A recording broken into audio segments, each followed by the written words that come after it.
सुनो कहानी में मैं बसंत गोयल अपने सभी कहानी प्रेमी श्रोताओं के लिए अपनी लिखी एक और नई कहानी लेकर आया हूँ जिसका शीर्षक है मोबाइल। शंकर बाबू ने सपने में भी नहीं सोचा था कि एक मोबाइल की वजह से उनका इकलौता पोता सन्नी धीरे धीरे उनसे दूर होता चला जाएगा।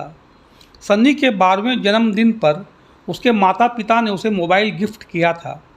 मोबाइल पाकर सन्नी खुशी से ऐसे नाच उठा जैसे सावन महीने में काले काले बादल देखकर मोर नाच उठता है।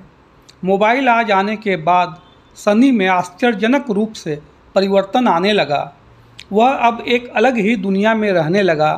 पहले उसका अधिकांश समय दादाजी के साथ व्यतीत होता था। उन्हीं के साथ रहता, उनके साथ ही सोता, उनकी छोटी छोटी आवश्यकताओं का ख्याल रखता, रात में उनके पैर दबाता, उनका मन लगा कर रखता। दादाजी भी अपने लाड प्यार से बच्चे को सराबोर रखते, अपने अनुभव एवं ज्ञान से सनी को सींचते रहते। सनी की भोली भाली प्यारी प्यारी बातों से सनी के दादी के नहीं रहने का गम भूल जाते। पिछले वर्ष ही सनी की दादी 52 साल पुराना साथ छोड़कर चल बसी थी। उनके जाने के बाद शंकर बाबू ने सन्नी को अपने जीने का सहारा बना लिया।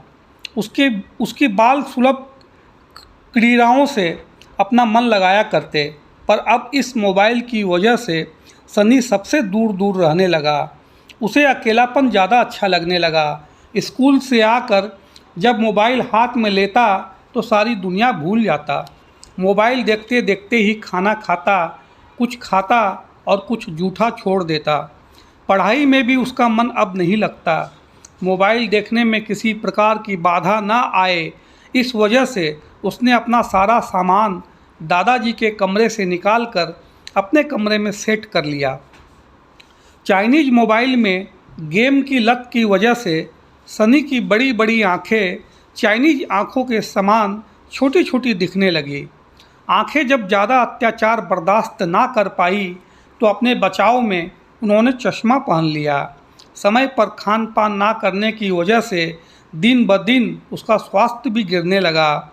पढ़ाई में ध्यान ना देने के कारण निरंतर स्कूल से भी शिकायतें आती रहती। इन सब घटनाओं की वजह से सनी के माता पिता भी चिंतित रहने लगे, कहीं उनका बच्चा मोबाइल में कोई गलत साइट सर्च ना कर बैठे, कोई उल्टा सीधा काम ना कर बैठे। पढ़ने की उम्र है, अगर पढ़ेगा नहीं तो इसका भविष्य क्या होगा। इस डर से कई दफ़ा उन्होंने सनी का मोबाइल भी छीना, पर इसका परिणाम उल्टा ही निकला। सनी घर में तांडव मचा देता, खाना पीना छोड़ देता, स्कूल जाना बंद कर देता, गुमसुम पड़ा रहता। इन सब से घर का माहौल तनावपूर्ण हो जाता। अशांति के मध्य मनुष्य कितने दिन जी सकता है। उसे आखिर में शांति का रास्ता ढूंढना ही पड़ता है और शांति स्थापित करने हेतु सन्नी को वापस मोबाइल देना ही पड़ता। एक दिन दादाजी ने सन्नी को अपने पास बुलाया और पूछा कि बेटा, इस मोबाइल में ऐसा क्या है जो रात दिन तुम इसमें लगे रहते हो। तभी सन्नी ने कहा, दादाजी, यह मोबाइल बहुत गजब की चीज़ है। इसमें मनोरंजन, ज्ञान, शिक्षा, तरह तरह के गेम के साथ दुनिया जहान की बातें हैं और साथ ही गूगल भी है जो आपकी समस्याओं का समाधान तुरंत कर देता है। अच्छा, ऐसा है? तब तो गूगल से पूछकर मेरी भी एक समस्या का समाधान करा दो बेटे। ज़रूर दादाजी, बताइए क्या पूछना है।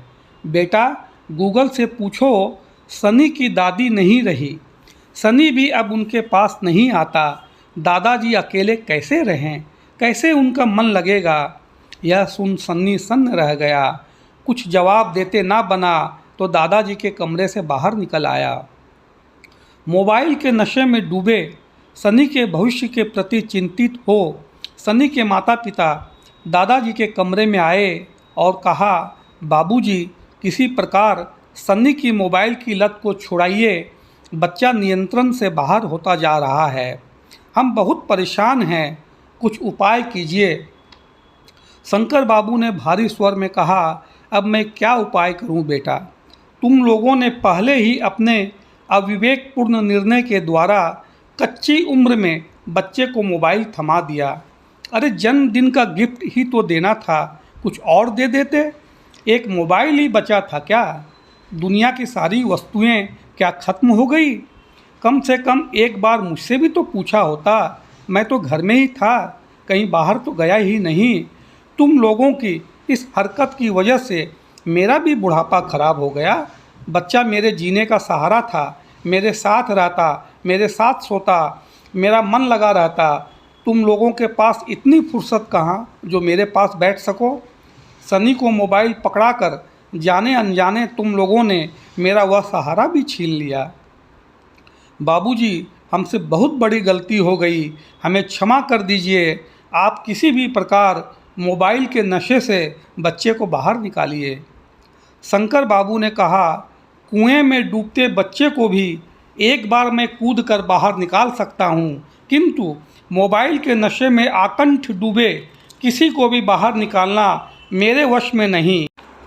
अब जब मशीन में हाथ फंस ही गया है तो धीरे धीरे समझ बूझकर ही उसे बाहर निकालना होगा। जोर ज़बरदस्ती करोगे तो हाथ मशीन में ही रह जाएगा और हम बेहाथ हो जाएंगे। मशीन का कुछ नहीं बिगड़ेगा। ईश्वर पर भरोसा रखो, धीरे धीरे सब ठीक हो जाएगा। कुछ दिन बाद एक दिन पैर फिसल जाने की वजह से शंकर बाबू बाथरूम में गिर गए। हाथ पैर में चोट लगी, साथ ही सर पर पट्टी भी बंधी। स्कूल से आकर सनी सीधे दादाजी के कमरे में गया। दादाजी के गिरने की खबर उसे भी लग गई थी। वह अपने दादाजी से बहुत प्यार करता था, सो उनकी यह हालत देखकर फूट फूट कर रोने लगा। रोते रोते उसने कहा, मेरी वजह से ही दादाजी की यह हालत हुई है। अगर मैं इनके साथ रहता तो शायद ऐसा नहीं होता। मैंने अपने दादाजी को बहुत कष्ट पहुंचाया है। यह मोबाइल बहुत ख़राब चीज़ है, इसी ने मुझे मेरे अपनों से दूर किया है। यह मोबाइल आप ही रखिए दादाजी, मुझे नहीं चाहिए। दादाजी की चोट बहुत ज़्यादा गंभीर नहीं थी, अतः वह होश में थे।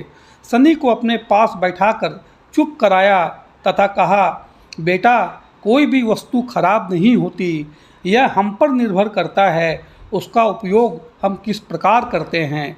किसी भी वस्तु का दुरुपयोग एवं सदुपयोग दोनों ही होता है। यह तय करना हमारी जिम्मेदारी है कि हमें करना क्या है। अति सर्वत्र वर्ज्यते, अति किसी भी क्षेत्र में अच्छी नहीं होती, इसका ध्यान रखना। समय बहुत खराब है, इस बात का सदैव ख्याल रखना। दादाजी की सारी बातें सनी ने बहुत ध्यान से सुनी और कहा, यह मोबाइल अब आप अपने पास ही रखिए, मुझे जब ज़रूरत होगी तब आपसे मांग लूँगा। थोड़ी ही देर में अपना सारा सामान लेकर सनी दादाजी के कमरे में आ गया और कहा, दादाजी, अब से मैं यहाँ आपके पास ही रहूँगा, कहीं नहीं जाऊँगा। आपकी समस्या का समाधान गूगल कभी नहीं कर सकता, केवल और केवल आपका सनी ही कर सकता है। यह सुन पीड़ा के बावजूद दादाजी के होठों पर मुस्कुराहट आ गई।